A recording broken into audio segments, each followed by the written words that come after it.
Ethan Cole pressed his palm flat against the little girl's forehead, then against the woman's burning cheek, and for the first time in 7 years, his hands shook. He had carried a gun through 3 territories. He had buried his wife with those same hands. He had told himself, sworn to himself, on the coldest night he could remember, that he would never again walk through a door that wasn't his to walk through. And here he was, standing in a stranger's cabin. And he wasn't going anywhere. If this story already has your heart, hit that subscribe button right now and leave a comment telling me what city you're watching from. I want to see how far this story travels. Stay with me all the way to the end. You are not going to want to miss what comes next. The horse smelled the child before Ethan did. Ranger, a gray quarter horse with 17 years of hard road behind him, and exactly no patience for surprises, pulled up short, without being told, planting all 4 hooves in the dry summer dirt like he'd struck a wall. Ethan felt the shift and reached for his rifle before his eyes found the cause. She was standing in the middle of the trail, not walking, not running, standing. Like she had planted herself there on purpose, like she had decided that whatever came down that road, she was going to stop it with nothing but her own small body. She couldn't have been more than 8 years old. Her dress was the color the prairie turned in August, bleached and thin, more air than fabric. Her feet were bare against the cracked dirt, and there were blisters on her heels that had broken and bled and dried without anyone tending to them. Her hair hung loose around a face that should have been soft and round with childhood, but wasn't. It was the face of someone who had been carrying something too heavy for far too long. Ethan kept his hand on the rifle but didn't draw. He watched her eyes. They weren't wild. They weren't confused. They were steady in the way a person's eyes go steady when they've run out of options and decided that the last one, however frightening, is the only one left. "You need to step aside, little miss," he said. His voice came out rougher than he intended. It always did lately. "Before you spook my horse." "Your horse ain't spooked," she said. He looked at Ranger. Ranger stood perfectly still, ears forward, watching the child with an expression that Ethan could only describe as attentive. "No," he admitted. "He ain't." "I need you to come with me," the girl said. Her chin came up when she said it, like she'd rehearsed it, like she'd stood in that trail and practiced the words until they sounded brave enough. "Please, I need you to come home with me. My mama is dying." Ethan looked down the trail ahead. He looked behind him. He looked at the flat, shimmering horizon and the white summer sky, and the emptiness that stretched in every direction, like the land itself was trying to tell him something. "How far?" he said finally. She pointed back the way she'd come through a stand of cottonwoods that lined a dry creek bed. "Not far. I can run fast." "I didn't say I was coming." "I know." She didn't move. "But you're still here." He sat with that for a moment. The sun pushed down on his shoulders like a physical weight. Somewhere in the cottonwoods, a single bird called twice and went quiet. "What's your name?" he asked. "Lily," she said. "Lily Warren." "How long has your mama been sick?" "4 days." Something crossed her face, then a crack in all that practiced steadiness. Just a small one. Just enough to show him what was underneath. "She won't eat. She won't wake up all the way. She talked last night, but she didn't make sense. She kept saying my daddy's name." She stopped, swallowed. "My daddy's been dead 2 years." Ethan was off Ranger before he'd decided to be. He tied the reins to a low branch and crouched down until he was level with the girl's eyes. Up close he could see the dried tear tracks in the dust on her face. He could see the raw skin on her bare feet. He could see that she hadn't slept, probably not in days, because the shadows under her eyes were the deep gray-purple of true exhaustion. "Is there anyone else?" he said. "Any neighbor, anyone in town you went to?" Something happened in her expression that he hadn't expected. It wasn't sadness. It was older than sadness. It was the particular blankness of someone who had already been refused. "I went to the Calder place first," she said. "Mrs. Calder told me she couldn't get involved in Warren business. Said it wasn't safe." She said the words carefully, like she was reporting facts, not feelings. Like feelings had stopped being useful. "Then I went to Reverend Holt. He prayed with me for a while. Then he said the same thing. Said it wasn't safe." Her jaw tightened. Then I walked to town. How far is town? 6 miles. He stared at her. At those bare, blistered feet. 6 miles. I went to the doctor first, she continued. Dr. Briggs. He said he couldn't come without payment, and we don't have... She stopped. The crack in her voice was just a hairline fracture just barely there, and she pushed through it like she was pushing through a wall. He said he was sorry. Then I went to the sheriff. Sheriff Dawes said it wasn't his concern if a woman got sick on her own land. Then I walked back. You walked back 6 miles. I had to. She said it simply. There wasn't anyone else. Ethan stood up slowly. He looked at the cottonwoods. He looked at the trail. I thought about the years he'd spent telling himself that the worst thing a man could do was let himself get tangled up in other people's troubles. He'd told himself that after Rebecca died. He'd told himself that when he turned in his badge in Billings. He'd told himself that every morning for 7 years, as he woke up in a different town, Ada alone rode on. Lead the way, Lily, he said. She looked at him for a moment, like she was checking to make sure he was real, like she'd been disappointed before, and needed a second to believe this wasn't going to be another one of those times, and then she turned and ran toward the cottonwoods. He followed with Ranger at his side. The homestead came into view through the trees. A small cabin and a leaning barn set against a rise of dry grass, with a garden that was struggling gamely against the summer heat and losing. There was a rope line between 2 posts with 3 pieces of laundry on it, bone dry and still. There was a water pump near the cabin door with a tin bucket underneath it. A cat watched them from the top of the fence post and did not run. Ethan pushed open this cabin door and the heat inside hit him like a fist. Margaret Warren was lying on a narrow bed against the far wall. She was a woman in her mid-30s, or she had been before the fever. Now she looked older and smaller, a figure made of pale skin and damp hair and labored breathing. Her cheeks were burning red against the white of her face. Her hands resting on top of the thin blanket were still and curled slightly inward, like flowers closing at night. Lily went straight to her mother's side and took one of those hands in both of hers. "Mama," she said quietly. "Mama, I brought someone." Margaret didn't open her eyes. Ethan crossed the room in 4 steps and pressed the back of his hand to her forehead, the way his own mother had once pressed it to his. The heat was immediate and alarming, not the warm flush of a mild fever, but the deep baking heat of a body in a serious fight. He pulled his hand back and looked around the cabin. A small table, 2 chairs, a fireplace that was lit because the summer heat made lighting it unthinkable. A shelf with a handful of items: cornmeal, a nearly empty salt tin, 3 glass jars, a Bible. A single window with the shutter propped half open. A bucket on the floor near the bed with a damp cloth draped over its edge. "You've been putting cold cloths on her," he said. "Yes, sir." Lily was still holding her mother's hand. "But the water gets warm fast, and I keep having to go to the pump." "When did she last drink water?" "This morning. A little. I got her to take a little." He pulled the cloth from the bucket, wrung it out, and laid it across Margaret's forehead. She made a small sound, not words, just a sound like acknowledgement, and was still again. "All right," Ethan said, more to himself than to the child. He straightened up and looked at Lily, who was watching him with those steady, exhausted eyes. "I need you to listen to me carefully. Can you do that?" "Yes, sir." "I'm going to need a lot of cold water. More than that bucket can hold. Is there a larger container somewhere? A barrel, a second bucket, anything?" "There's a barrel in the barn. Go get it and put it under the pump. Fill it as full as you can manage, then come back inside." She was already moving toward the door before he'd finished.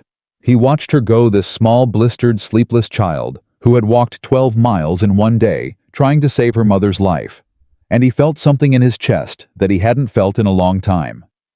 It wasn't quite grief, and it wasn't quite anger. It was the particular ache of witnessing courage that shouldn't have been necessary. He turned back to Margaret and began doing what he knew how to do. He'd learned about fever management from an old army doctor outside of Fort Benton, a quiet, precise man who'd said that most people survived fevers that were properly treated and died from fevers that weren't. Not because the fever itself was always fatal, but because dehydration and heat and helplessness made it fatal. The body could fight if it was given a chance. His job right now was to give Margaret Warren's body a chance. He kept the cloth cold and changed it every few minutes. He got small amounts of water into her, a spoonful at a time, tilting her head gently, watching to make sure she swallowed. He found a second thin blanket in a cedar chest and soaked one edge of it in cold water to drape over her legs. Lily came back with the barrel, rolling it through the cabin door with her whole body's weight behind it. Ethan helped her position it and told her she'd done well. She nodded and came to sit beside the bed again. "Has she said anything?" the girl asked. "Since you've been here?" "Not yet. That's all right. She doesn't need to talk right now. She needs to rest. She's been talking in her sleep, about my daddy, and about some papers. She keeps saying something about papers." He glanced up. "Papers. I don't know what she means." Lily smoothed the edge of the blanket near her mother's hand. "We had some trouble. About the land. A man came a few months back, a big man with 2 other men, and said we owed money we didn't owe. Said the land might not be ours anymore. Mama got real upset." She paused. "After that she started looking sick. I don't know if it was worry or if she really got sick from something. I don't know." Ethan kept his expression level. But something in him went quiet and alert, in the way it used to go quiet and alert when he wore a badge and someone told him something that didn't add up right. "What's this man's name?" he asked. "The one who came about the land. Mr. Voss." She said the name without any particular emotion, which told him that she'd reached the point of numbness about it. "Clayton Voss. He owns a lot of land around here. Mama said he's been buying up other farms too, except buying wasn't really the right word." "No," Ethan said. "I don't reckon it was." He filed the name away in the back of his mind and turned his attention back to Margaret. By mid-afternoon, the color of the fever had shifted slightly. Not gone, not even close to gone, but the furious red had softened a degree or two. Margaret had woken twice in brief, confused intervals. The first time she'd looked at Ethan and drawn back against the pillow alarmed, and Lily had squeezed her hand and said quickly, "It's all right, Mama." He stopped to help. Margaret had looked at her daughter for a long moment. Then she'd looked back at Ethan with the flat, unreadable gaze of a woman who had been disappointed too many times to trust a stranger easily. "Why?" she said. Her voice was barely a thread. "Why would you stop?" He met her eyes. "Because your daughter asked me to, ma'am." She was quiet for a moment. Then her eyes closed again, and she was gone back into the fever. The second time she woke, it was nearly evening. She managed to drink half a cup of water on her own, which Lily watched with the intense, contained relief of a child trying not to cry. Then Margaret looked up at the ceiling and said, "The land papers, in the Bible." Her voice was clearer this time, urgent even. "Tell him about the land papers, in the Bible." "Mama." Lily leaned forward. "Mama, stay awake. Tell me what you mean." But she was already drifting again. Ethan looked at the shelf, at the Bible sitting between the cornmeal and the salt tin. He looked at Lily. "May I?" he said. She nodded. He crossed to the shelf and lifted the Bible carefully. It was heavier than the pages alone could account for, and when he opened it, he understood why. Folded inside the front cover and tucked between the first pages were documents. Land documents, a deed, a survey record, letters. He spread them on the table and began to read. How as a man who had spent years in law enforcement, and he knew what legitimate land documents looked like, and he knew what forged ones looked like, and he knew the particular texture of legal manipulation when it was laid out in black and white in front of him. What he was looking at told him several things clearly. The Warren family had owned this land for 9 years. The deed was registered, dated, witnessed by 2 county officials, and filed in the Territory Land Office in Helena. There was no debt attached to it. There was no lien. There was no legal claim outstanding against this property of any kind.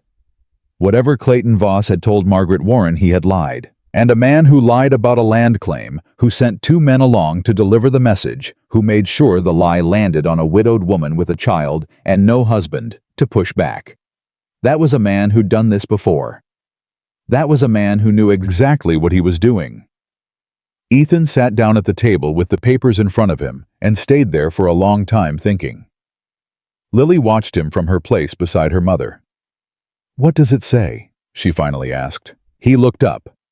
He thought about the right way to explain what he'd found to this particular child who had walked 12 miles barefoot and stood in the middle of a trail to stop a stranger and asked for help with nothing but courage and desperation holding her up.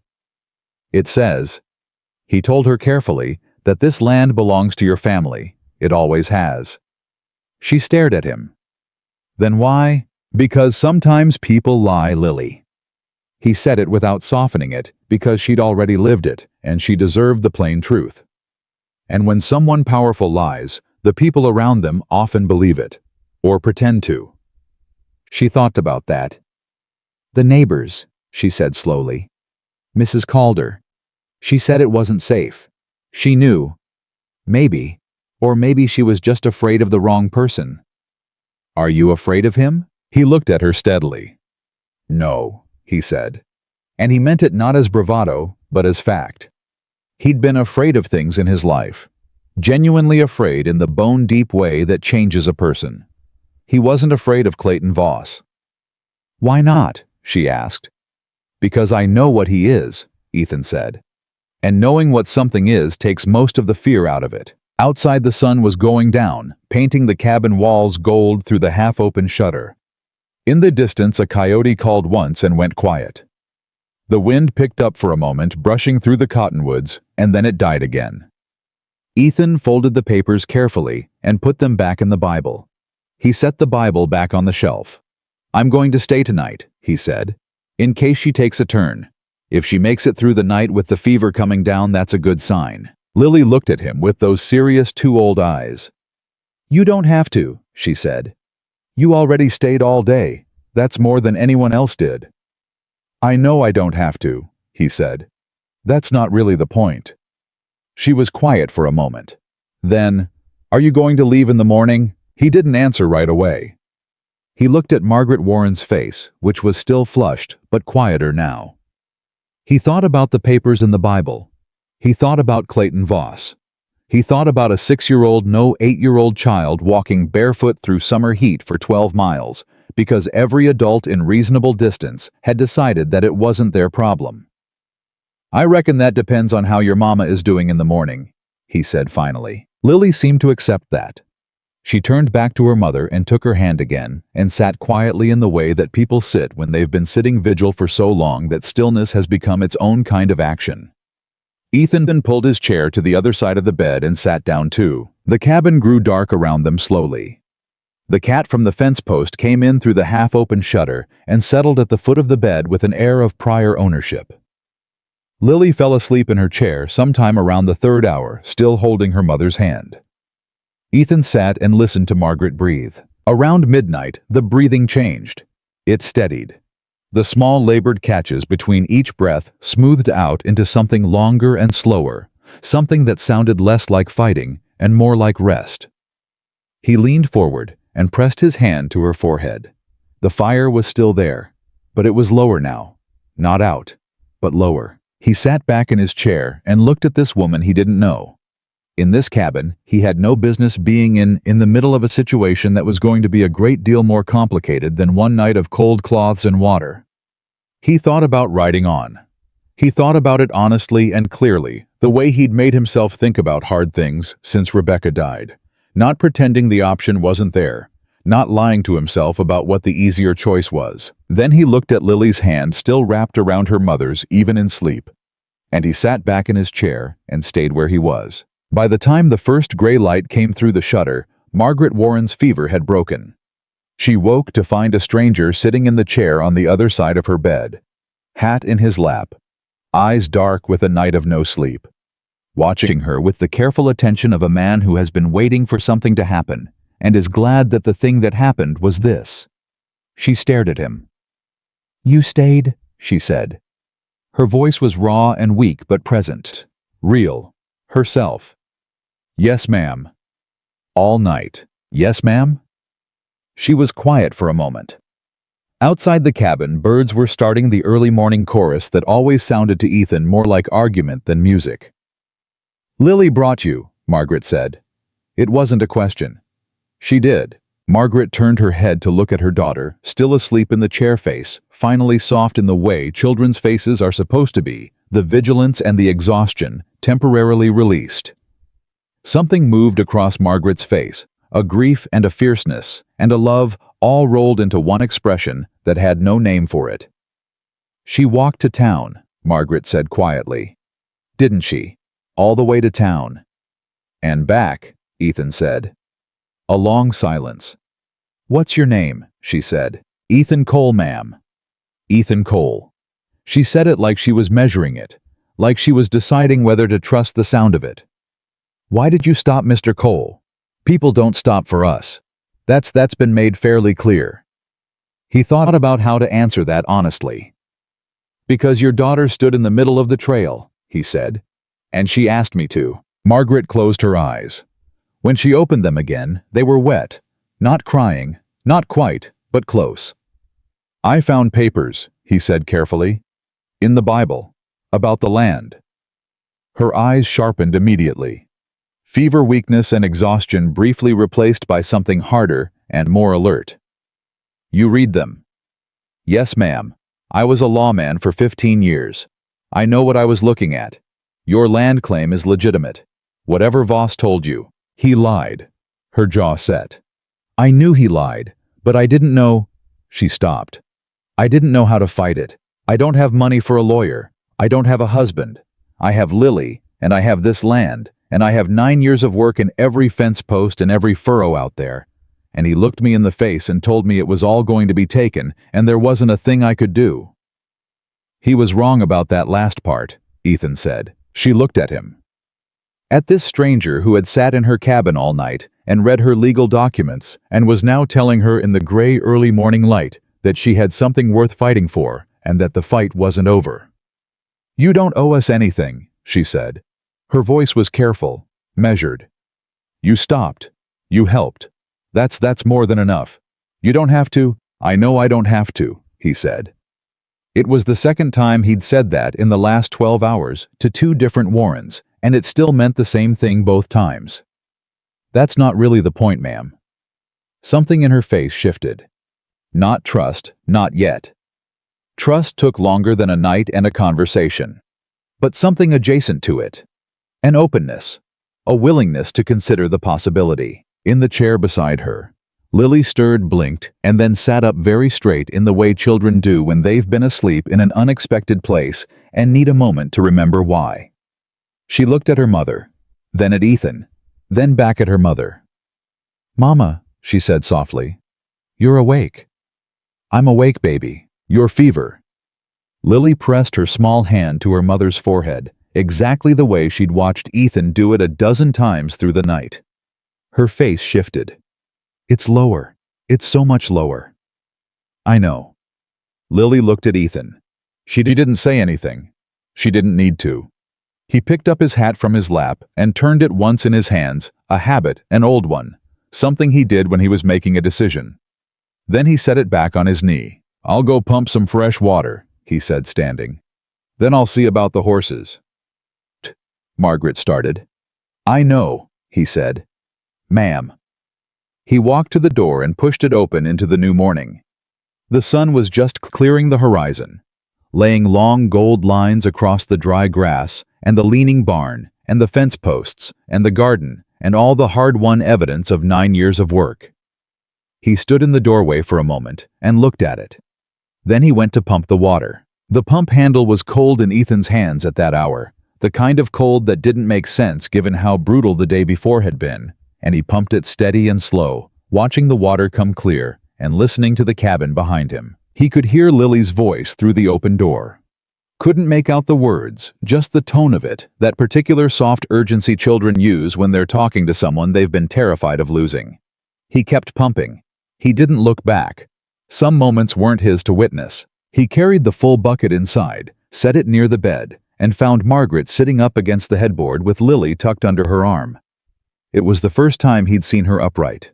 She looked fragile and determined in equal measure the way people look when they've been forced to discover how strong they actually are.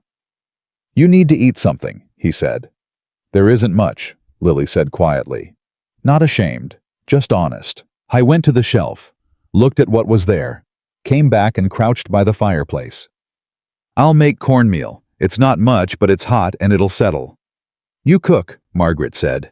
I've been feeding myself alone for 7 years, ma'am. A man figures it out or he goes hungry. Something flickered in her expression. Not quite amusement, but something close to it. Something that told him the woman underneath the fever and the fear had a spine of iron and a sharp enough mind to notice the world, even when the world was crushing her. She watched him work without speaking, and he could feel her watching, and he understood it. She was assessing him, deciding how much of what he'd done was real and how much of it might have a price she couldn't see yet. I didn't blame her for that. He'd have done the same. He got the cornmeal onto the fire and stayed crouched there, stirring it slow. Lily came and sat beside him on the hearth, close but not quite touching, the way children position themselves near people they've decided to trust, but aren't ready to show it yet. Mr. Cole, she said. Ethan's fine. She considered that. Ethan?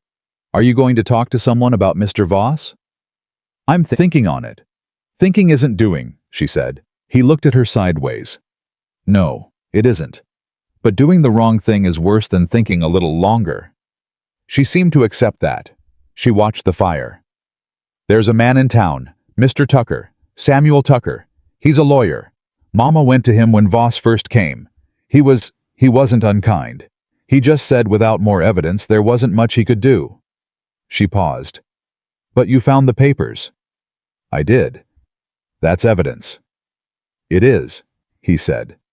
Then we should go see Mr. Tucker. He looked at her again.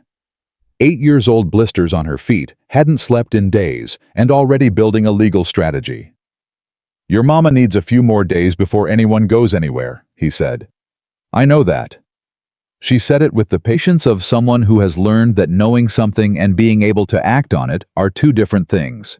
I'm just saying, when she's ready. He nodded. When she's ready. From the bed, Margaret said, I can hear you both, you know. Lily looked over her shoulder. We know, Mama. I'm not an invalid. My mind works perfectly well. Yes, ma'am, Ethan said. No one said it didn't. A pause. Then Margaret said, Lily's right. Tucker is a decent man. He was honest with me about the limits of what he could do. If those papers show what you say they show, he needs to see them. He will, Ethan said. He got the cornmeal off the fire and portioned it out. He gave most of it to Lily and a smaller amount to Margaret, with instructions to take it slow. He ate the remainder standing near the door, looking out at the barn, already cataloging in his head what needed doing. The fence along the north side had been down long enough that the posts had started to lean. The barn door was hanging by one hinge. The water trough had a crack along the bottom seam that was losing water to the dry ground underneath it. None of that was going to fix itself. He set down his bowl and went outside. He found the tools in the barn, older, worn smooth with use but solid. A hammer that had been a good hammer once and still was. A coil of wire. A post mallet. He took what he needed and walked to the north fence and started working. I didn't think about why he was doing it. Thinking about why led to the kind of circular reasoning that got a man nowhere. He just worked. The sun climbed and the heat built, and he kept working, and after about an hour, he heard footsteps behind him and didn't turn. You're fixing the fence, Lily said. Appears so. Mama says you don't have to do that. Tell your mama I know. A short silence. Then the sound of Lily settling herself on top of the fence rail nearby, the creak of old wood, the small shift of weight. Can I watch? Suit yourself. She watched him work for a while without speaking, which he appreciated. Most people couldn't stand silence. They filled it with noise that didn't mean anything just to prove they were still there. Lily just sat and watched and let the silence be what it was. My daddy built this fence, she said finally. He kept working. Before I was born mostly. He added sections after. He used to check it every spring. A pause. He taught me how to check it too. Walk the whole line and look for soft posts and broken wire. I tried to do it after he died, but I couldn't reach to fix things properly. I just noted where the problems were, and then couldn't do anything about them. Ethan straightened up and looked at the length of fence ahead of him. You kept track of where every problem was. Yes. Then you're going to walk me down the line and show me every one, he said. That'll save me an hour of looking. She was off the rail immediately. Come on then, she said, already moving. There's a bad section about 30 yards east where 2 posts are both soft. That's the worst one. He followed her down the line. She showed him every weak post, every break in the wire, every place where the ground had heaved and loosened the anchor. She'd been right. She'd tracked it all, held the whole map of it in her head for however long she'd been carrying it alone. When he fixed each section, she watched with a focused attention that told him she was memorizing the method, filing it away for future use, already planning for a future where she might have to know how to do it herself. That thought hit him somewhere unguarded, and he pushed past it and kept working. By midday, the north fence was solid. He moved to the barn door. Lily handed him nails without being asked, passing them one at a time with the quiet competence of someone who'd assisted with repairs before, who knew the rhythm of it. Ethan, she said somewhere in the middle of the second hinge. Yeah. Why were you running? He stopped with the hammer mid-swing. Let it come down easy. What makes you think I was running? Because when I stopped you on the trail, you weren't going anywhere, she said. You were just going. There's a difference. People who are going somewhere have a destination in their eyes. You didn't. He looked at her. This 8-year-old with the blistered feet and the steady gaze and the vocabulary of someone decades older. My wife died, he said. He didn't plan to say it. It came out anyway. 4 years ago. Before that I was a lawman. After that I wasn't anything in particular. Lily was quiet for a moment. What was her name? Rebecca. Did she know you could fix fences? Something happened in his chest. It wasn't quite grief, and it wasn't quite a laugh. She did, he said. She said it was the only truly useful thing about me. She sounds like she was funny. She was, he said. And then because it was true, and because this child had earned the truth, she was the best person I ever knew. Lily nodded seriously. I think my mama might be like that too, she said. Most people around here don't know it because she doesn't have anyone to show it to. But I know it. He picked up the hammer again. Then it's a good thing someone stood in the trail and stopped the right person, he said. She looked at him for a long moment. Then she handed him the next nail, and they went back to work.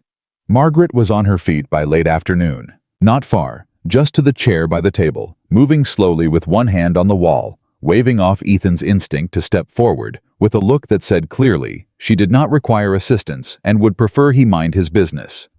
He minded his business. She got to the chair on her own and sat down in it with the controlled exhale of someone who has just done something harder than it looked and is not going to admit it. The cornmeal's gone, she said. There's dried beans in the barrel in the corner, if you're planning to stay for supper. I can do beans, he said. I can do them myself. I know you can, ma'am. But you're not going to because you've been fighting a fever for 4 days and you're sitting in a chair right now instead of your bed only because you're too stubborn to stay horizontal. He said it evenly without heat. So sit, and let me do the beans. She looked at him with an expression that was equal parts irritation and something that might have been respect or the beginning of it. Stubborn, she repeated. Yes, ma'am. That's a word. She folded her hands on the table. All right, the beans. He cooked. Lily sat across from her mother, and they talked in low voices about the garden, about the cat, about small ordinary things that had been interrupted by the fever and now needed to be resumed. He listened without appearing. The old lawman habit of taking in information from his peripheral attention, and what he heard was a mother and daughter who had built their own complete world out of necessity, a world of small rituals and private language, and the particular closeness that comes from having survived things together. It occurred to him that breaking into that world, even with good intentions, was something that needed to be done carefully, or not at all. After supper, when Lily had fallen asleep early with the sudden completeness of a child who's been running on emergency energy for days and has finally allowed herself to stop, Ethan and Margaret sat at opposite ends of the table in the lamplight and talked. Really talked. For the first time. Tell me about Voss, he said. She wrapped both hands around her coffee cup. He came in March, early March when the ground was still frozen. 2 men with him, neither one of them local. He stood in this room. She looked at the space around her with an expression that said the memory of it still contaminated the air. And he told me my husband had borrowed money before he died. Said there was a note attached to the land. Said the note was past due and the land would be seized if I couldn't pay. She paused. He had papers with him. I don't know enough about legal documents to know what they were, but they looked real enough to scare me. They weren't, Ethan said. Her jaw tightened. I know that now. But I didn't have anyone to look at them and tell me that. I went to Tucker, and he said without seeing the originals, there wasn't much he could do. Voss kept the originals. Of course he did. And the neighbors? She stopped. Something moved across her face. Not anger exactly, colder than anger. The particular hurt of betrayal from people you'd trusted. The Calders have been our neighbors for 6 years. Ed Calder and my husband used to trade seed every spring. And he wouldn't. His wife told Lily it wasn't safe to get involved. She set down the cup. I understand fear. I'm not naive about what Voss can do to people who push back. But I had believed that people would do the right thing anyway, Ethan said. Yes. Flat and quiet. I had believed that. He was silent for a moment. The papers in the Bible. Where did you get them? My husband was careful, she said. James was a careful man. He filed everything, kept copies. He always said the land was the one thing that couldn't be taken if the paperwork was right. She looked at the shelf where the Bible sat. He put the copies in there 3 months before he died. I think he knew he was getting worse. I think he was doing what he could for us. Her voice stayed steady, but something behind her eyes wasn't. He knew he wouldn't always be here to fight for it himself. Ethan looked at the Bible on the shelf. At the 9 years of work, visible in every corner of this cabin, in every fence post he'd repaired that afternoon, in every row of the struggling garden outside. Your husband was right, he said.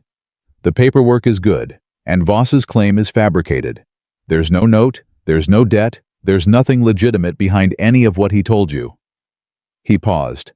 But I need to ask you something, and I need you to be honest with me. She met his eyes directly. All right. Is there anything you're not telling me? Anything about the land, the finances, the history of the claim, anything that might complicate what I found in those papers? She held his gaze without blinking. No, she said. The land is ours. Clean and clear. James worked for 2 years to pay off the original purchase before he'd agree to file the deed. He didn't believe in debt. He didn't believe in owing. She paused. There is no note. There never was. Voss made it up from nothing. Then Tucker can fight it, Ethan said. With the right documents and the right argument he can fight it. And if Voss retaliates.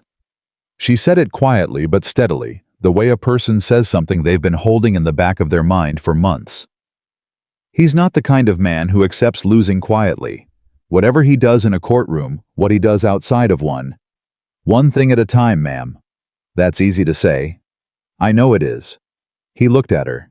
But you've already gotten through the hardest part. She raised an eyebrow slightly. You think surviving a fever is the hardest part? No, he said.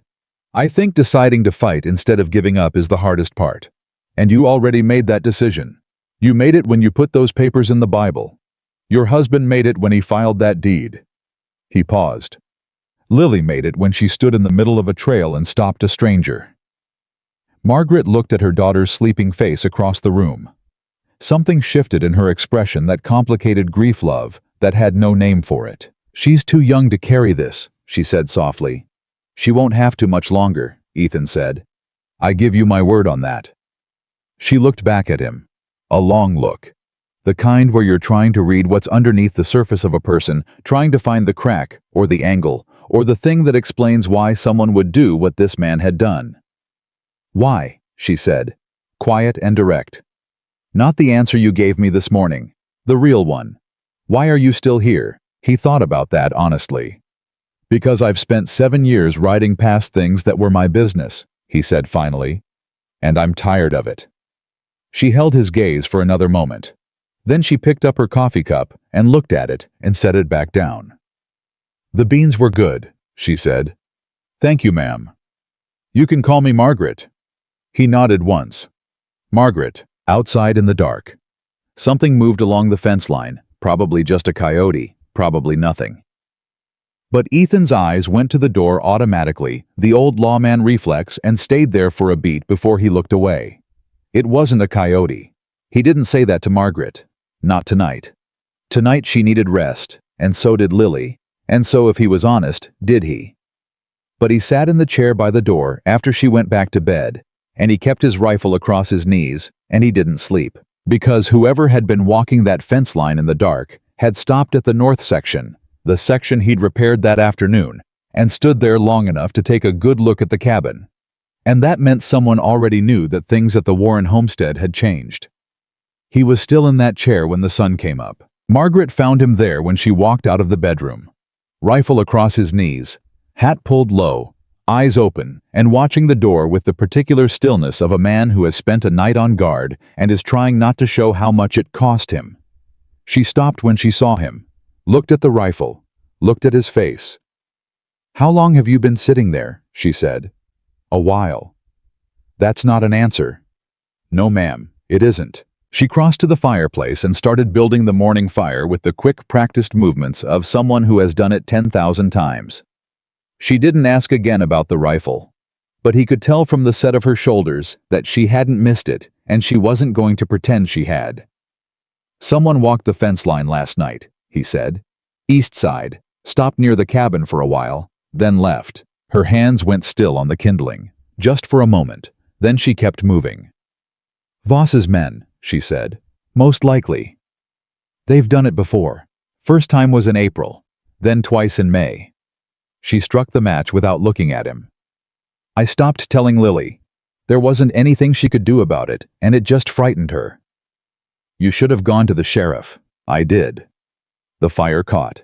She sat back on her heels. "Sheriff Dawes told me I couldn't prove it was Voss's men. Said people walk land all the time. Said he couldn't do anything without evidence of an actual crime." She turned and looked at Ethan with flat, clear eyes.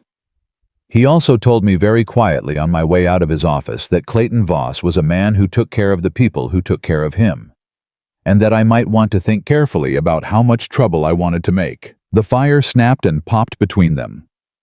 "He threatened you," Ethan said. "He advised me," she said. "That's what he'd call it." Ethan set the rifle against the wall and stood up slowly, working the stiffness out of his back. "We're going to town today," he said. She turned to look at him. "I'm not strong enough to." "You're not going. I am. I'm going to see Tucker." "Ethan, the men on the fence line last night weren't there by accident," he said. "Voss knows something changed here. That means we don't have the time I thought we had." He picked up his hat. "I need Tucker to look at those papers before Voss makes his next move." Margaret was quiet for a moment. Then, "Tucker's office is on the main street, across from the feed store. He has a young associate boy named Peters. Don't talk to Peters if you can help it. He's Voss's nephew." Ethan stopped. "His nephew works for Tucker. Has for 8 months." She met his eyes. "Convenient, isn't it?" He stood still with that for a moment. In 15 years of law enforcement, he had learned that corruption was almost never loud. It was almost always quiet.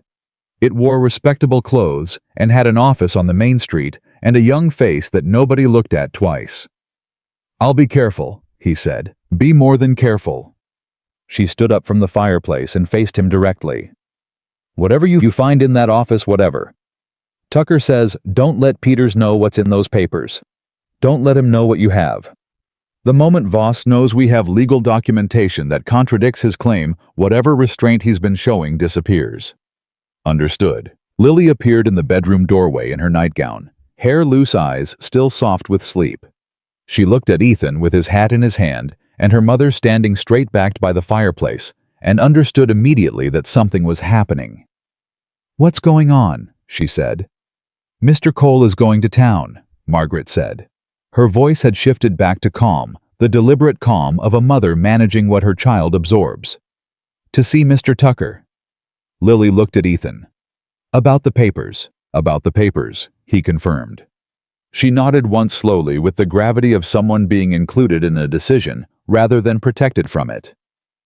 All right, she said. Come back. He looked at her. I will. I mean it, she said. Don't just say it. Come back. He held her gaze for a moment. I give you my word, Lily.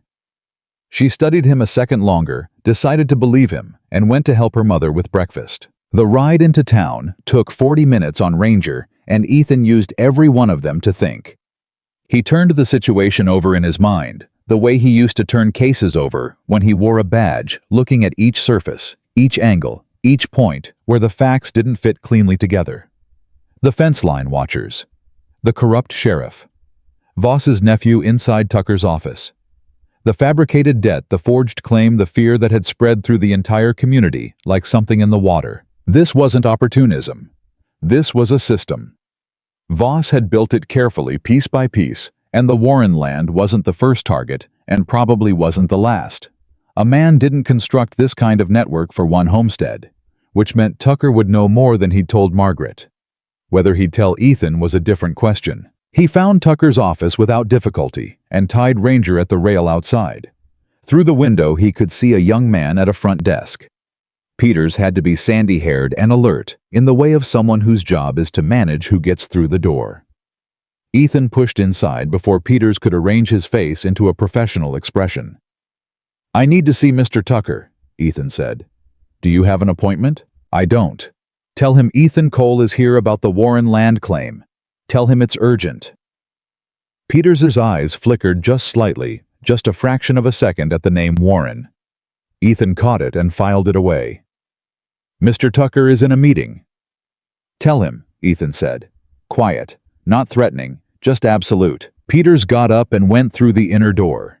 Ethan stood exactly where he was and did not look around the office in any way that might seem like he was looking around the office. He looked at the front wall. He waited. Tucker came out 2 minutes later.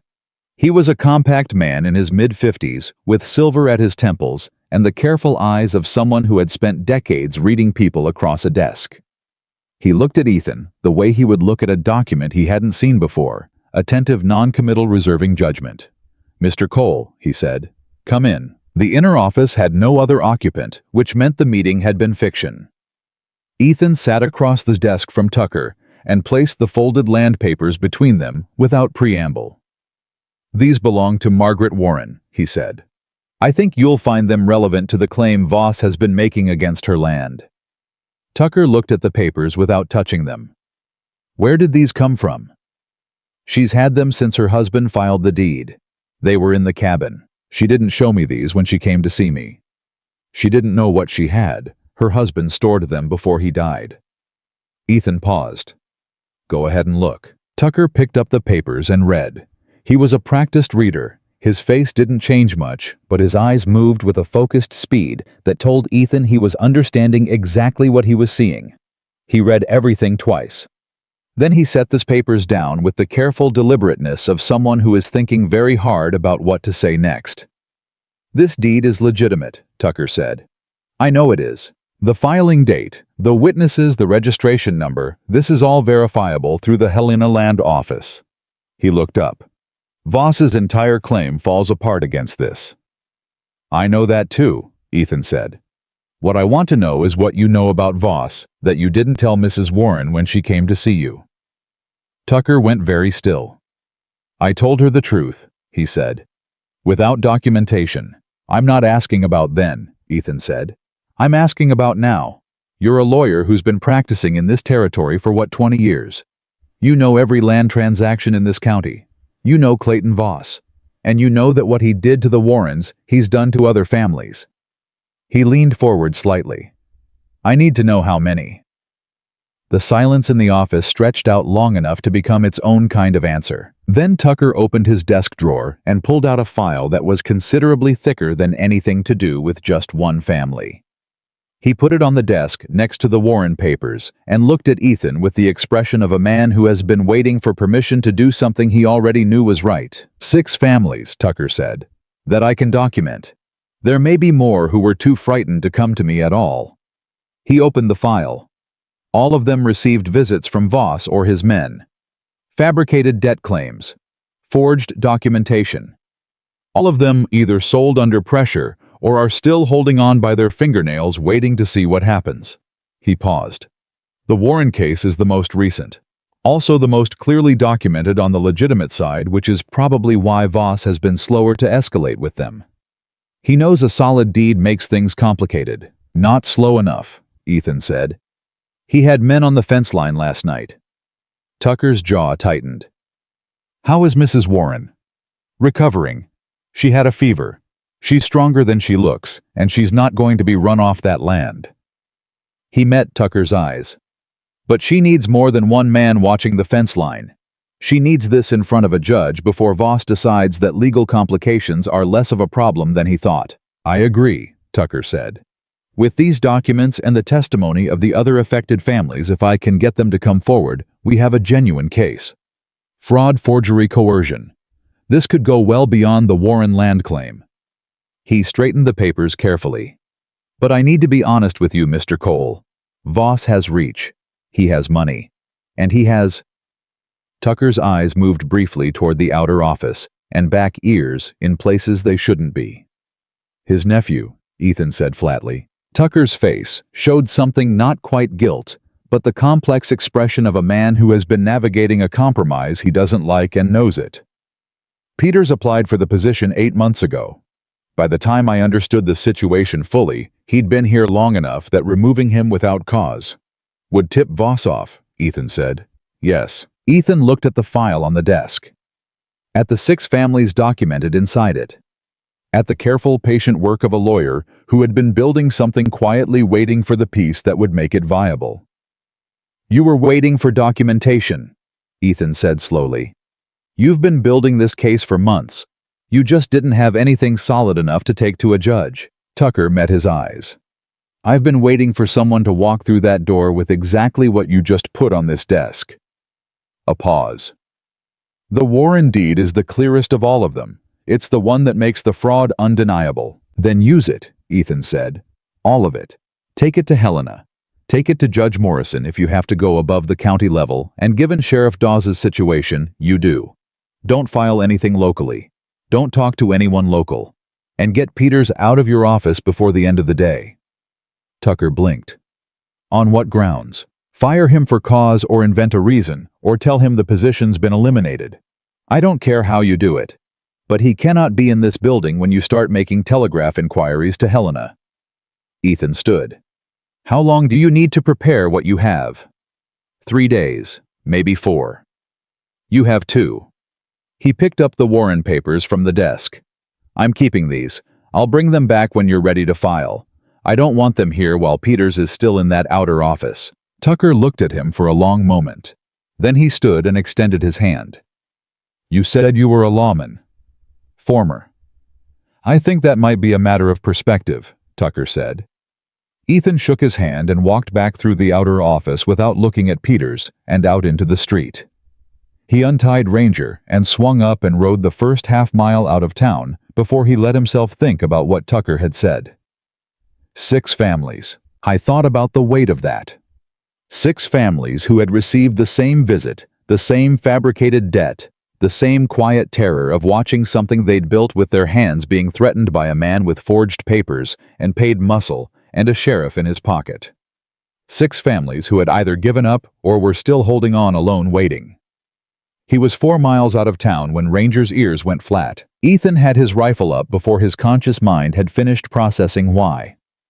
2 riders were coming out of the tree line on his left, angling to cut the road ahead of him. Not fast, not a chase. A deliberate positioning. The kind that said we want to talk, and was actually a way of saying we want you to know we're watching. He kept Ranger at a steady walk and met them on the road. The closer one was a big man wide through the shoulders, a face that had taken some hits in its time, eyes that were professionally flat. The kind of flat that wasn't natural, but was practiced. He held his reins loose and easy, which meant his hands were free, which meant he wanted Ethan to notice that. Mr. Cole, the big man said. Ethan didn't ask how he knew his name. He already knew the answer. You have business with me, Mr. Voss wanted us to pass along some information, the man said. His tone was almost friendly. Almost. He understands you've been spending some time out at the Warren property, helping out. Real neighborly. He wanted you to know he's got no quarrel with you personally. That's generous of him, Ethan said. He's a generous man. He also wanted to make sure you understand that the matter of the Warren land is a legal one, a financial one, and that it's not really the kind of thing that benefits from a pause outside involvement. I appreciated the message, Ethan said. Tell Mr. Voss I'll take it under consideration. The big man smiled. It didn't reach his eyes. He also wanted me to mention that he knew Rebecca. Everything in Ethan went absolutely still. Your wife, the man said. Rebecca Cole. He said to tell you he's sorry for your loss, and that he hopes you don't make any more losses necessary. The road was quiet. The two riders sat their horses and watched Ethan with the patient attention of men who are very good at what they do and know it. Ethan looked at the big man for a long moment. He thought about the rifle in his hands. He thought about Tucker's office and the 2-day deadline and the 6 families in the file. He thought about Lily standing in the middle of a trail with blisters on her feet, and Margaret's steady eyes across the firelight, and the rifle he'd kept across his knees all night while the fence line watcher stood in the dark outside. Tell Mr. Voss, he said very quietly, that he just made the second biggest mistake of his life. The big man's expression shifted. And the first? Coming after that family in the first place, Ethan said. He kept Ranger at a walk as he passed between them. He did not look back. He kept his pace steady, and his spine straight, and his rifle loose in his grip, and he listened with everything he had to the sound of 2 horses behind him, and heard them after a long moment turn and ride the other way. He rode the last 3 miles back to the Warren homestead with his jaw set and his mind running fast and cold, the way it used to run when he was about to make an arrest, and everything downstream from this moment had to be right. Lily was sitting on the fence post, the one he'd repaired yesterday when he came up the drive. She watched him come with her arms crossed over her chest, chin-up eyes tracking him with that particular child's radar for when an adult is carrying something heavy. What happened? She said. A conversation, he said. Nothing more. You look like it was more. He dismounted and tied Ranger and looked at this small person who had started all of this by standing in a road and refusing to move. Lily, he said, I need you to go inside and stay close to your mama tonight. I need you to do that without asking me a lot of questions right now. She studied him. Are they coming? He met her eyes honestly. I don't know, maybe, soon, but not tonight. How do you know not tonight? Because tonight they still think they can scare us off, he said. They won't move until they're sure that's not working. She was quiet for a moment. Is it working? He looked at her straight. No, he said. It isn't. She nodded once the way she always nodded when she'd decided something was true. Okay, she said. Then she got down from the fence post and went inside. He stood there a moment in the quiet of the afternoon. He turned the big man's words over in his mind. He knew Rebecca, and he felt the cold anger of it settle somewhere deep and permanent in the place where the things that cannot be undone are stored. Then he went to check the fence line, every inch of it. In the long gold light of the afternoon, he walked the entire perimeter of the Warren land with his eyes sharp and his mind working, and he began to plan. Because they had 2 days before Tucker was ready. 2 days in which Voss would be watching and waiting and deciding. And a man like Voss, a man who sent riders with messages about dead wives, was not going to stay patient much longer. That night, he didn't sit by the door. He sat outside on the porch step, with the rifle across his knees and his back to the cabin wall and his eyes on the dark. And at 2 in the morning, the dark gave back exactly what he'd expected. 4 riders. Coming slow from the east. Lamps unlit horses walking quiet. Spreading out as they came, 1 toward the barn, 1 toward the garden, 2 coming straight for the cabin. And in the lead rider's hand, catching the thin edge of moonlight as he raised it high, was something that burned. Ethan was off the porch step before the lead rider had covered another 20 yards. He didn't shout. He didn't warn. He fired one shot into the air, a single crack that split the night open like an axe through dry wood, and then he was moving low and fast, putting himself between the cabin and the two riders coming straight at it. "That's close enough," he said. His voice carried the way voices carry at 2 in the morning when everything else is silent. "Next one doesn't go up." The lead rider pulled his horse up hard. The burning thing in his hand, a torch oil-wrapped and fully lit, threw light across 4 faces that Ethan read in half a second. Not professionals. Hired men, the kind who signed on for intimidation work because it paid better than ranch work and seemed safer than it was. The big man from the road wasn't among them. Voss had sent the second tier tonight. That told Ethan something. "You're on private property," Ethan said. "Warren land. Deeded, registered, and documented in Helena. You want to set fire to it, you're committing arson on legitimately owned land in front of a witness. Think carefully about whether Voss is going to pay your legal fees when this goes wrong." The lead rider, young, maybe 25, with the uncertain eyes of someone who hadn't been told there would be a man with a rifle on the porch, looked at the torch in his hand like he was reconsidering the entire evening. The cabin door opened behind Ethan. He didn't turn. "Margaret, get back inside." "No." Her voice was flat and clear. She came to stand beside him. She was holding James Warren's shotgun in both hands, with the ease of someone who knew exactly how to use it. "This is my land," she said to the riders. "My husband broke this ground. My daughter was born here, and I am not moving." Silence. The torch crackled. One of the horses shifted and blew. The rider on the far left, the one who'd been angling toward the barn, had stopped moving entirely. "Last chance to make a different decision," Ethan said quietly. "Ride back to Voss and tell him it didn't work. That's the only offer on the table tonight." The lead rider looked at his men, looked at Ethan, looked at Margaret with the shotgun, and made the calculation that young men make when they realize the situation they rode into is not the situation they were told they were riding into. He turned his horse. The others followed. The torch went into the dirt as they left, dropped rather than carried back, which was the small dignity of men who needed to look like the retreat was a choice. Ethan watched them until the dark swallowed the sound of hooves and the night went quiet again. Then he exhaled slowly. "I told you to stay inside," he said. "You did." Margaret agreed. She lowered the shotgun. Her hands were perfectly steady. "That was a risk. So was lying in bed with a fever while strangers walked my fence line." She looked at him sidelong. "I'm done waiting inside while things happen to me, Ethan. I've been doing that for months, and it hasn't helped." He looked at her in the dark. At this woman who had been alone for 2 years and sick for 4 days and frightened for months, and who was standing in the dirt at 2 in the morning with a shotgun and a spine like iron. "Your husband taught you to shoot," he said. "He did." A pause. "I'm better than he was. He never told me that, but I knew."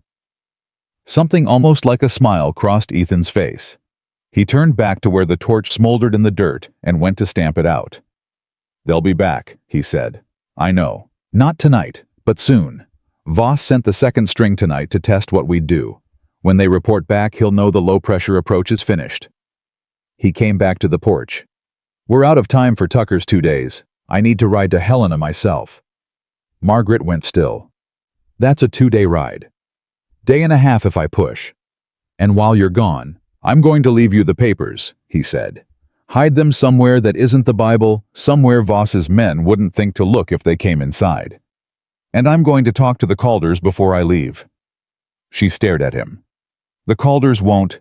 "Ed Calder watched his fence posts rot rather than pay a man to replace them," Ethan said. "I saw it when Lily walked me the fence line yesterday. He's not a man who lets things go to waste. He's a man who's scared.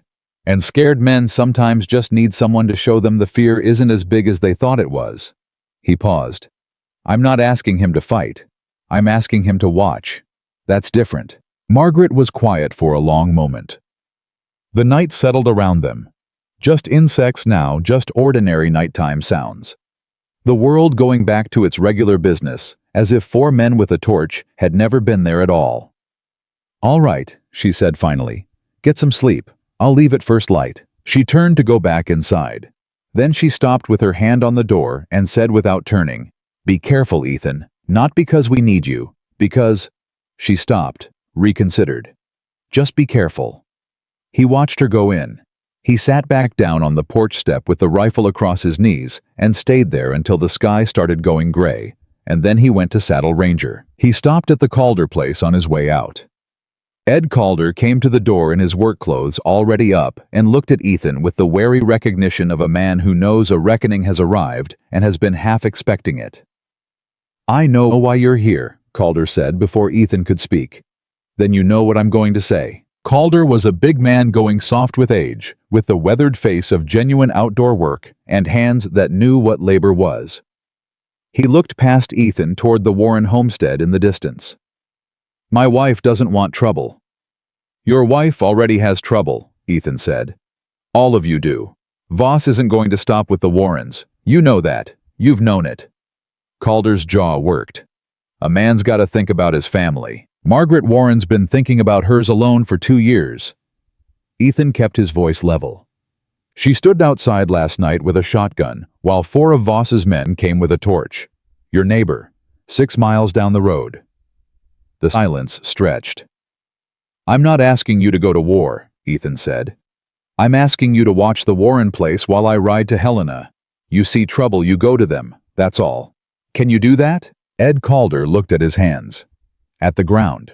At some point in the middle distance where a man looks when he's deciding who he is. "Yeah," he said quietly. "I can do that." Ethan nodded. "I'll be back in 3 days." He pushed Ranger hard on the trail to Helena, riding through the first day until the light failed, and camping fast and cold, and pushing again before dawn. His mind ran the whole way. Tucker, the documents.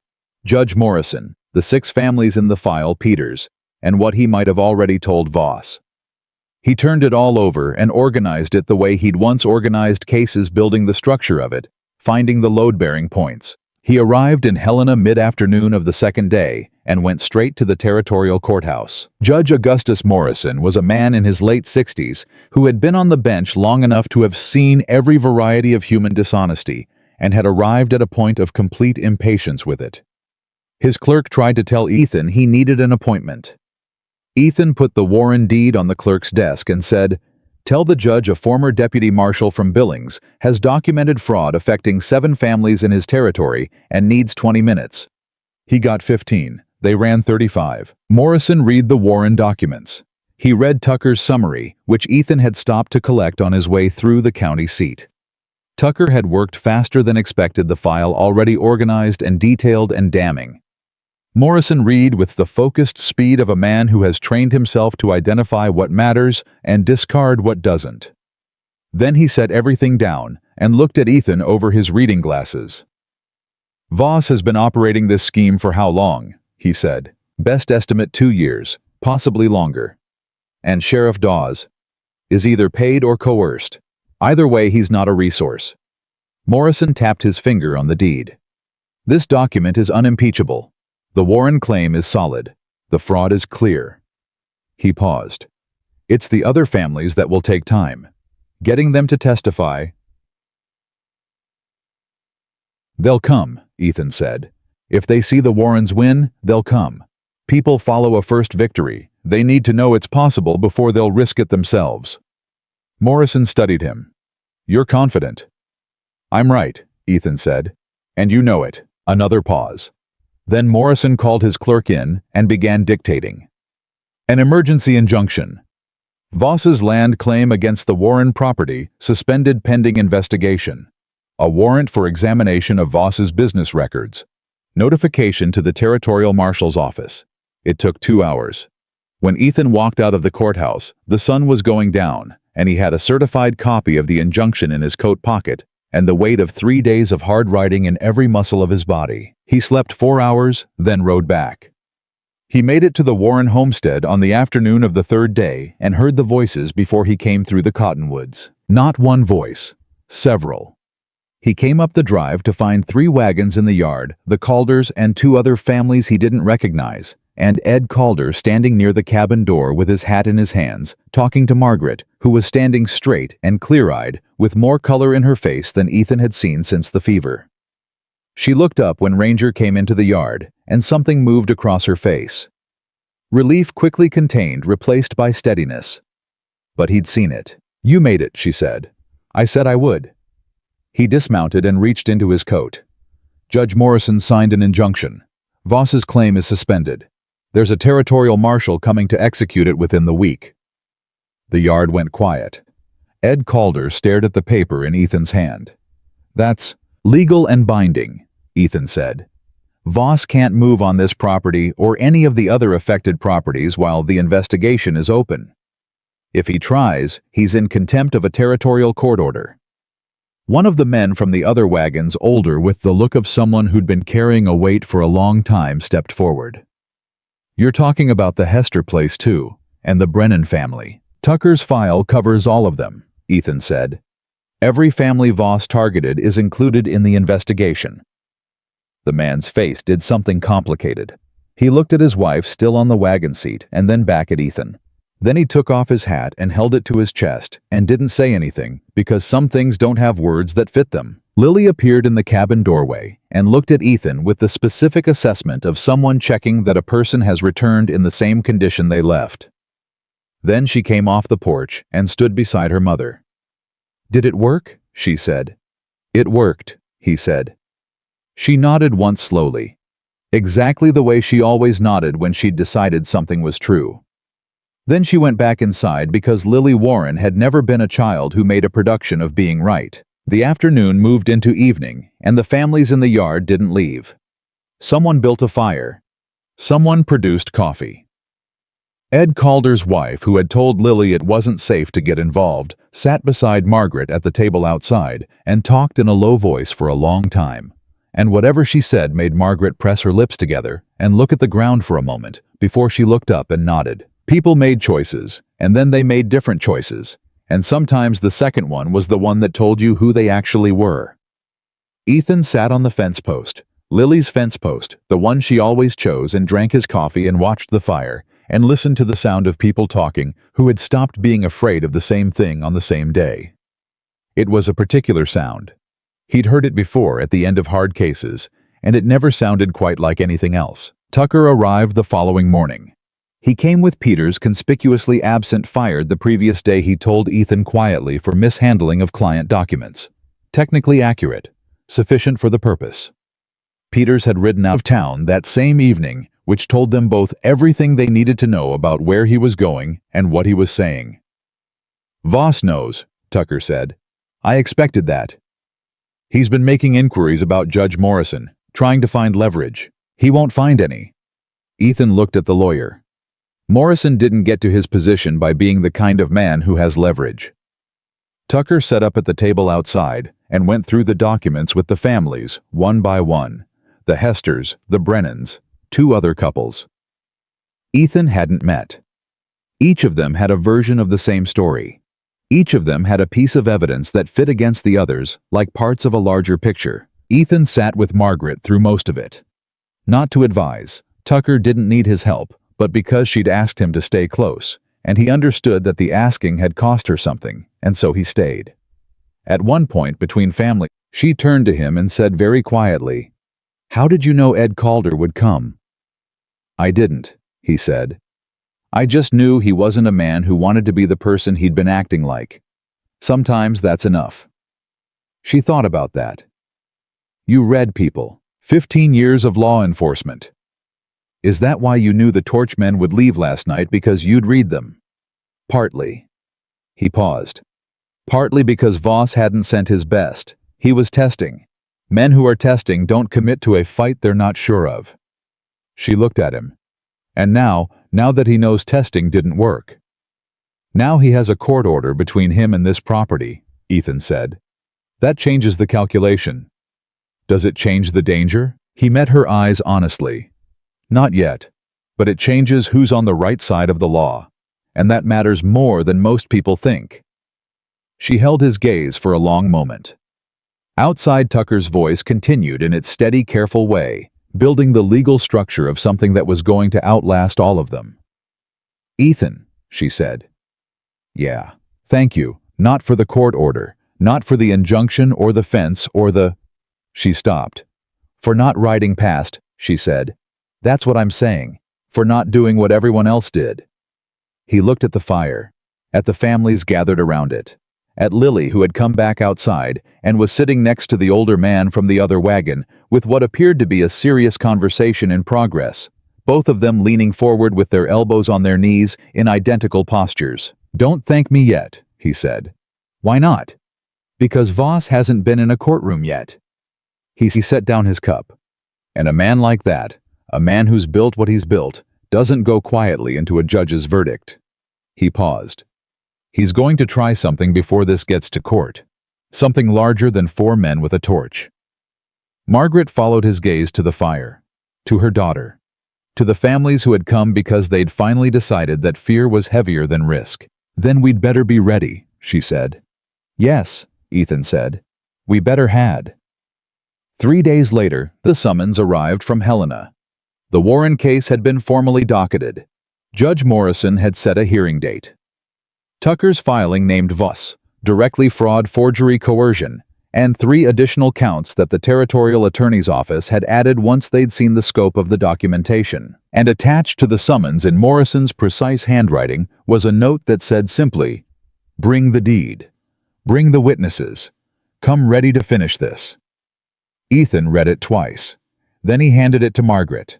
She read it standing at the table with both hands steady on the paper and her chin up and her eyes moving across the words with the focused intensity of someone who has waited a long time for a sentence to mean what she needs it to mean. Then she set it down and looked at Ethan. "Helena," she said. "Helena," he confirmed. She straightened her spine in that particular way she had not performance. Just the physical expression of a decision being made in the body, before it was finished, being made in the mind. "I'll need to arrange for someone to watch the property while we're gone." "Calder already offered." She looked at him. "You asked him already?" "Yesterday. He said yes before I finished the sentence." Ethan paused. "I told you. He wasn't the man he'd been acting like." Something moved across her face, not quite a smile, but the shape of one. The outline of one, something that in another life and under different circumstances would have been easy and uncomplicated. "All right," she said. "Then we go to Helena." Lily appeared at the door. She had clearly been listening, but did not pretend otherwise. "We're going to court," she said. "Your mama is," Ethan said. "You're going with her." "And you?" He picked up his hat from the table. "Someone has to make sure you get there in one piece." Lily looked at her mother. Margaret looked at Ethan. And in the quiet of the cabin, with the injunction on the table, and the deed in the Bible, and Tucker's file in a leather satchel by the door, the 3 of them understood without saying it, that whatever came next was going to determine everything, and none of them were running from it. The road to Helena took 2 days, and Voss's men rode parallel to them for the first 6 miles. Ethan knew it before Lily did, before Margaret did, that particular instinct from 15 years of law work. The feeling of being watched from a distance that maintained itself at exactly the edge of comfort. He didn't say anything. He adjusted his angle slightly, kept Ranger between the wagon and the tree line, and watched the shapes that moved in his peripheral vision until they didn't anymore. When they stopped to water the horses at midday, Margaret came to stand beside him and said very quietly, "We had company this morning." "We did." "They're gone now." "For now." He checked the cinch on Ranger's saddle. "He's trying to rattle us before we get to the courtroom. If we look scared walking in, it gives him something." "I'm not scared," she said. He looked at her. "I know you're not." "I'm angry," she said. "There's a difference." "There is," he agreed, "and anger is more useful in a courtroom." Lily was sitting on the wagon seat eating a biscuit with the methodical focus of someone refueling rather than eating. Watching the tree line with the same peripheral awareness she'd probably learned from sleeping too many nights in a house where she was the only one awake. At 8 years old, she'd developed instincts that most adults never got. Ethan wasn't sure whether to be proud of her or furious on her behalf that she'd had to develop them. Both, he decided. Both at once. They arrived in Helena the evening of the 2nd day, and Tucker met them at the boarding house he'd arranged. He had the look of a man who had not slept adequately in several days and had decided that was acceptable given the circumstances. He had the final version of the filing with him organized into sections that he walked Margaret through at the table after supper, while Lily sat beside her mother and read every page that passed in front of her, with a focused attention. That Tucker, midway through his explanation, began directing his remarks toward equally. "The other families," Ethan said. "Hester, Brennan, the others." "They're here," Tucker said. "All of them. Arrived this afternoon. I put them at the hotel on 2nd Street. He paused. "I wasn't certain they'd come. I think your injunction was." "What did it, Ethan?" "Once they saw that a court had taken it seriously, they believed it was real." "How many total witnesses?" 11, between the 6 families. He looked at his papers. The territorial attorney added 3 of his own. There's also a land office clerk from the registration office who's prepared to testify that Voss's original documents were filed after the Warren deed, and use the same witness names, which is legally impossible since 2 of those witnesses had already died before the date on Voss's papers. Margaret's head came up sharply.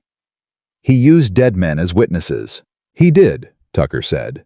"He apparently didn't expect anyone to cross-reference the dates against the county death records." He allowed himself a small, precise expression of satisfaction. "That was a mistake." "A large one," Ethan said. "Morrison knows," Tucker said. "I sent him the cross-reference last night. He didn't reply, but he didn't need to. The man reads everything. He'll be prepared." Margaret looked at the papers spread across the table. At the deed. At the witness list. At the organized, documented evidence of 9 years of work, and 2 years of fear, and 4 days of fever, and a girl walking barefoot through summer heat, because every other option had closed. She looked at all of it laid out in Tucker's careful hand, and she was quiet for a long time. "Will it be enough?" she said. "Yes," Tucker and Ethan said simultaneously. She looked between them. Something almost like a laugh moved across her face, quick and surprised and real, the first genuinely unguarded expression he'd seen from her that wasn't pain or anger, or the controlled steadiness she wore like armor. "All right," she said. "Then we finish it." The courtroom the next morning was fuller than any of them had expected. Word traveled fast in a territorial capital, and the case had been talked about in the land office, in the attorney's offices, in the boarding houses, where rangemen and homestead families stayed when they came to the city. People had heard about the injunction. People had heard about Tucker's filing. And people who had their own reasons to pay attention to Clayton Voss's business dealings had decided they wanted to see what happened when someone finally stood up and said enough. Voss was already seated when Ethan brought Margaret and Lily through the door. He was a large man, larger than Ethan had pictured, built with the particular solidity of someone who had used physical presence as a tool for a long time and found it effective. He had a lawyer beside him, expensive-looking, from the Capitol. He had 2 men behind him in the gallery who had the same flat professional eyes as the riders who'd come to the Warren fence line in the dark. He looked at Margaret when she walked in. She looked back at him. She didn't look away. She walked to her seat with her spine straight and her chin level and her eyes forward, and she sat down and folded her hands on the table in front of her and did not look at Voss again. Lily sat beside her. She did look at Voss, a long, steady, assessing look that seemed to make the large man slightly uncomfortable in a way that no adult's gaze had managed. Children see things plainly, without the filter of social training that tells adults to soften their perception. Lily Warren had decided what Clayton Voss was a long time ago, and she saw no reason to pretend otherwise. Ethan sat behind them in the gallery. Tucker was at the table. The Hester family was 3 rows back. The Brennans beside them. The other families arranged through the room like a structure that had been built quietly, piece by piece, over months of fear, and was only now being revealed as what it actually was. Judge Morrison came in, and the room stood and sat and went quiet. I was older up close than he'd seemed across a desk. Older and more worn in the specific way of men who have carried public responsibility for a long time and allowed it to cost them something. He arranged his papers. He looked at Tucker's table. He looked at Voss's table. He looked at the gallery with the calm, comprehensive gaze of a man taking inventory. Then he said, "We'll begin." Tucker opened for the Warren family with the deed. He walked Morrison through the documentation with the methodical clarity of a man who had been building to this moment for months and intended to waste none of it. The deed, the filing date, the registration records, the cross-reference with the death records showing Voss's forged witness signatures. He laid each piece down in sequence, building the case, the way a craftsman builds a wall, each piece fitting against the last, the whole structure becoming undeniable as it rose. Voss's lawyer objected 3 times in the first 20 minutes. Morrison overruled all 3 without deliberation, which told Ethan that Tucker's briefing the previous night had been thorough, and the judge had come to the courtroom already knowing the shape of what he was going to hear. Then Tucker called Margaret to the stand. She walked to the witness chair, the way she walked everywhere, like the ground was hers to walk on, like no one had given her permission and no one needed to. She sat down and looked at Tucker and waited. Tucker took her through it carefully. The visit in March, Voss's men, the documents he'd presented, the debt he'd claimed, the fear, the isolation, the fever that had come on in the weeks after when the weight of it had gotten too heavy to carry standing up. She answered every question in the same clear, unvarnished voice. No performance, no dramatics, just the plain sequential truth delivered by a woman who had lived every word of it and didn't need to embellish what was already devastating. Voss's lawyer stood for cross-examination and tried 3 different angles to suggest that Margaret had misunderstood the nature of Voss's visit, that the debt claim had been made in good faith, that her husband might have borrowed money she wasn't aware of. Each time, Margaret answered with the specific, detailed patience of someone who has had months to think about these exact questions. Mrs. Warren, Voss's lawyer said, in the tone men use when they're about to suggest a woman's memory is unreliable. Is it possible you were confused about the nature of... No, Margaret said, flat and immediate. It is not possible. He stood in my kitchen and told me my family's land wasn't my family's land. A woman does not forget the details of that conversation. A sound moved through the gallery. Not loud, just present. The lawyer tried once more. Your husband's financial records. My husband kept every record he ever made, Margaret said. You have seen them. The court has seen them. There is no debt. There was never a debt. The only document in this case that doesn't hold up is the one your client created. Morrison allowed it. He looked at Voss's lawyer with an expression that said the cross-examination was not improving anyone's position and might be concluded. The lawyer sat down. Tucker called the land office clerk next. The testimony about the forged witness signatures took 12 minutes and was the most quietly devastating 12 minutes Ethan had ever witnessed in a courtroom. The clerk was a small man with precise speech and an accountant's love of specificity, and he walked Morrison through the impossibility of Voss's documents with the calm certainty of someone who has checked their numbers 4 times and is confident in the result. Voss's lawyer did not cross-examine. He conferred with his client in a low, rapid voice instead, and Voss's face during that conference was the face of a man who is recalculating and finding the numbers don't work the way they used to. Then Tucker called the Hester family, and then the Brennans, and then the others, one by one. Each of them telling a version of the same story, the same visit, the same fabricated debt, the same 2 men standing behind Voss while he delivered his message, the same pressure, the same fear, the same silence from neighbors and lawmen and everyone who might have helped. With each family that took the stand, Voss became more still. Not calmer, stiller in the way that things go still before they break. His lawyer had stopped conferring with him. The 2 men in the gallery behind him had stopped doing the professional thing with their eyes and had started looking at the exits. Ethan watched all of it from his seat in the gallery. He watched Voss's face. He watched the jury of assembled fact building itself in the room, inescapable, undeniable. He watched Judge Morrison's pen moving across his notes with a steady, continuous motion that did not pause or hesitate. And then Tucker stood up one final time and said, "Your Honor, I'd like to call Lily Warren." The room shifted. Voss's lawyer was on his feet immediately. "Objection. The witness is a minor." "She is," Tucker said calmly. "She is also the person who documented the condition of the Warren fence line, maintained the household during her mother's illness, and walked 12 miles barefoot to seek assistance when every adult option had been exhausted. I believe the court will find her testimony relevant. Morrison looked at Lily. Lily looked at Morrison with her steady, serious gaze and did not look away. I'll hear her, Morrison said. She walked to the stand like it was a fence post she'd decided to sit on. She sat down and folded her hands in her lap exactly the way she'd seen her mother do it and looked at Tucker and waited. Tucker was gentle with her. He asked simple questions and let her answers be what they were without shaping them. What did she see when Voss came to the cabin? What did her mother do after?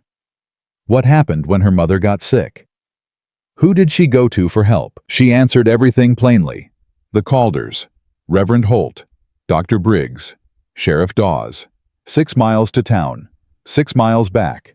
Blisters on her feet, and the particular arithmetic of a child who has run out of options and is down to one last chance she isn't sure will work. And when you stopped Mr. Cole on the road? Tucker said. What made you think he would help when everyone else had refused? Lily was quiet for a moment. The courtroom was very still. I didn't think he would, she said. I just thought he was the last one. And if the last one said no, then at least I'd tried all of them. She paused. But he didn't say no. Tucker nodded. Thank you, Lily. That's all. Voss's lawyer stood for cross-examination and looked at this 8-year-old girl on the witness stand and made the first intelligent decision he'd made all morning. He sat back down without saying a word. Morrison called a recess. In the hallway outside, Ethan found Lily standing next to her mother with her arms crossed and her chin up, already returned to her default state of contained, watchful calm. Margaret had her hand on Lily's shoulder and was looking at nothing in particular with the expression of someone waiting for a verdict who has done everything they can do and is now at the mercy of what happens next. Ethan came and stood beside them. You did well in there, he said to Lily. I just told what happened, she said. That's exactly what doing well means. She considered that. Do you think we'll win? Yes, he said. I do. She looked up at him. How sure? Sure enough, he said. She nodded once in that way she had. Then she took her mother's hand, and they stood together and waited. The recess ran 40 minutes. When Morrison came back and the room settled, he did not make a production of it. He looked at his notes. He looked at the assembled families in the gallery. He looked at Tucker's table and Voss's table with the same level unreadable attention. Then he began to speak. I went through the evidence systematically. The deed, the registration, the forged witnesses, the pattern of visits, the consistency of the fabricated debt claims across 7 separate families. His voice was measured, and his sentences were precise, and he did not editorialize. He didn't need to. The facts editorialized themselves. The claim made by Clayton Voss against the Warren property, Morrison said, is not supported by any legitimate documentation. It is contradicted by registered territorial records, by witness testimony, and by forensic examination of the documents submitted in Voss's name, which have been demonstrated to contain impossible witness signatures. He paused. The court finds entirely for the plaintiff. The Warren land claim stands as registered. Voss's claim is dismissed in its entirety. It wasn't finished. Furthermore, the pattern of conduct documented in this proceeding constitutes fraud upon multiple families across this territory. I am referring the full record to the territorial attorney for criminal prosecution. I am also issuing an order for examination of all land transactions associated with Clayton Voss in this territory over the preceding 3 years. Morrison looked directly at Voss for the first time since the proceeding had begun. This court does not look favorably on men who use fabricated legal instruments to take what belongs to others. This territory was built by people who broke ground and planted and built, and the law exists to protect that work, not to be used as a weapon against it. He brought his gavel down once.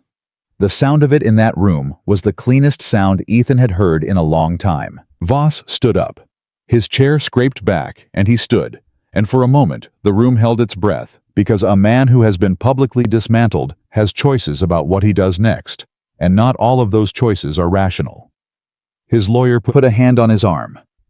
Voss looked at it, looked at the gallery, looked at all the families who had come and sat and testified, and were now looking back at him with the particular expression of people who have stopped being afraid.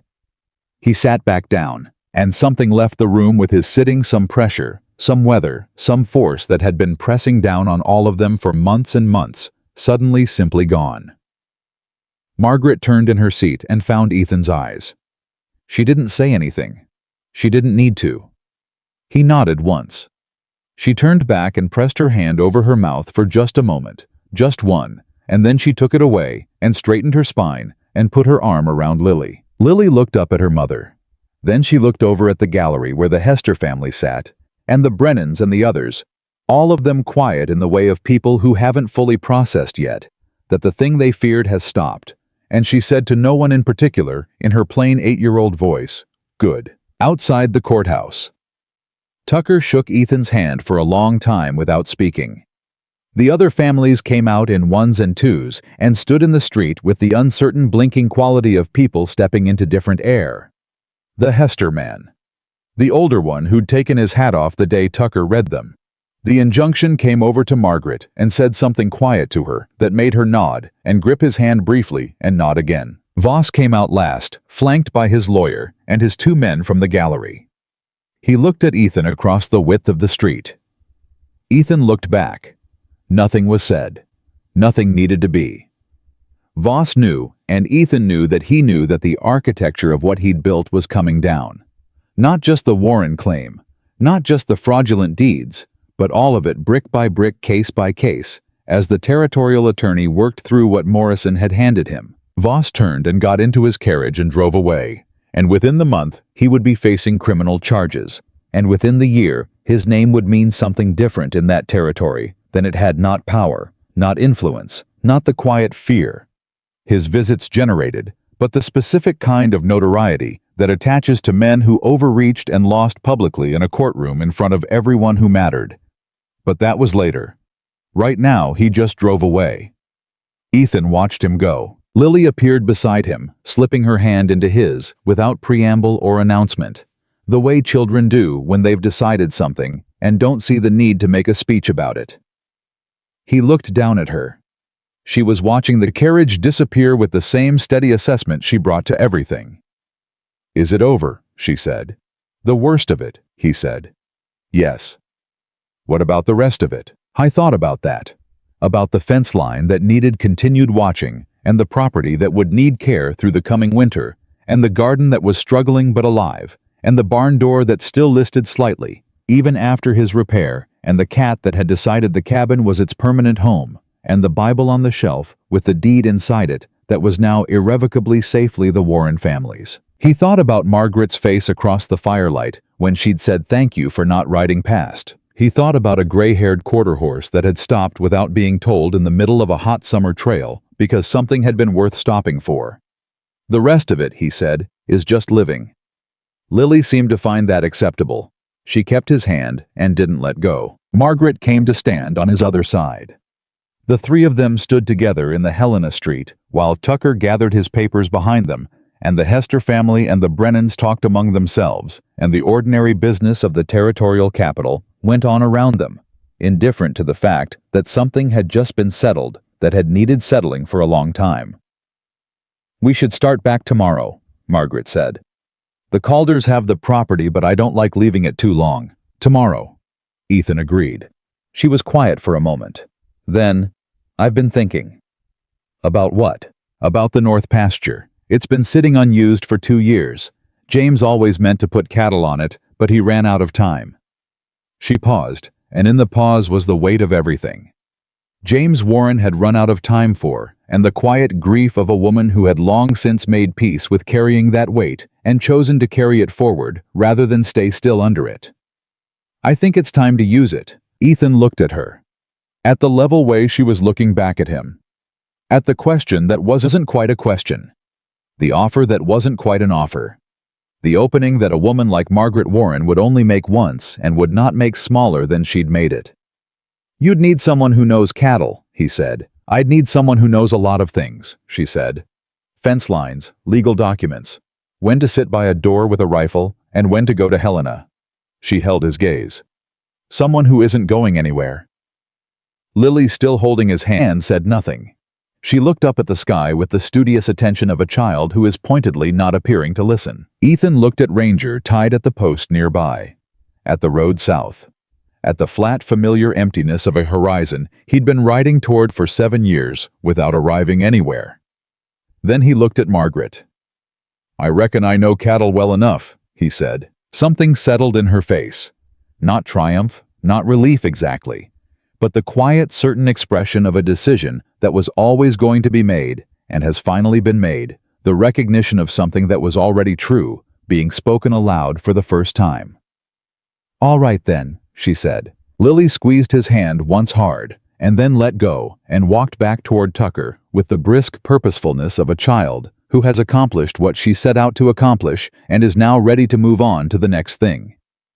Ethan watched her go. I thought about the day she had stood in a trail in the summer heat with blisters on her feet and decided that the last stranger on the road was worth stopping.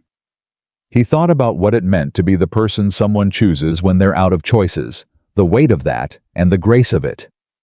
He thought about Rebecca, who had called him the only man she ever met, who was more useful than he was trouble, and who had known him well enough to mean it as the highest possible compliment. I thought she would have liked Lily Warren considerably. He thought she would have respected Margaret Warren in the way she'd respected very few people.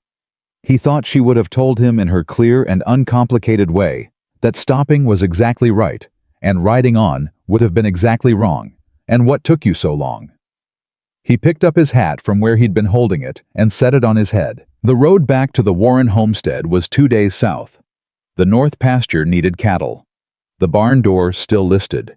The garden needed tending before the summer ended. There was a community of families who had just discovered that standing together was possible, and that discovery was fragile in the way of new things and needed to be reinforced before it faded. There was work to do. Real work, the kind that built something instead of just moving through it. Ethan Cole had been moving through things for 7 years. He was done with that now.